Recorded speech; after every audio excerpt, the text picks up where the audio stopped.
Your credit card is not free money, it's a short-term loan from the bank. And if you don't pay it off in full by the due date, you'll start paying interest, some of the highest interest rates in existence. We're talking 15%, 20%, even 25% or more. If someone promised you a guaranteed 20% annual return on an investment, you'd call it a scam, but paying that to the bank every month, that's exactly what credit card interest is. Here's the brutal truth. Once you start paying interest, you're not winning the points game, you're funding the bank's vacation. So pay your statement in full every month, set up automatic payments, and never spend more than what's sitting in your checking account. If your credit limit is $1,000, you should have $1,000 in cash ready to cover it. Otherwise, you're borrowing against yourself. Mistake number 2, making minimum payments. This one's sneaky and exactly how banks trap you. You get the bill, it says minimum payment $25. You think, cool, I'll just pay that. But that's how the cycle starts. When you only make the minimum payment, the rest of your balance builds interest and interest compounds fast.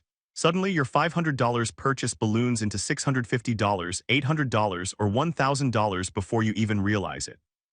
Here's the fix. Always pay your full statement balance, not the minimum. Automate it.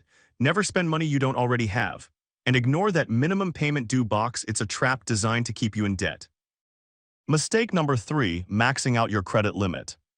This one catches a lot of beginners. You think, I have a $1,000 limit so I can use it all, right? Technically, yes. But if you do, your credit score will take a hit. Why? Because your credit utilization ratio, the amount of credit you're using compared to what's available, makes up 30% of your credit score. If you use 100% of your limit, the banks see you as risky even if you plan to pay it off. Ideally, keep your usage under 30% and if you can, under 10%. Pro tip, find out your statement closing date. That's the day your usage gets reported to the credit bureaus, not the payment due date.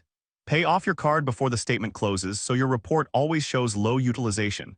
That's how you play the credit game strategically. This one, never do it. A cash advance is when you pull actual money from your credit card and the fees are brutal. Interest starts immediately, there's no grace period, and the rate can hit 30% plus.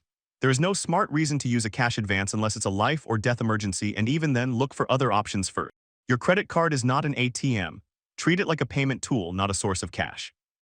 Mistake number 5, not using your old cards. This one's surprising. Not using your card can hurt you too.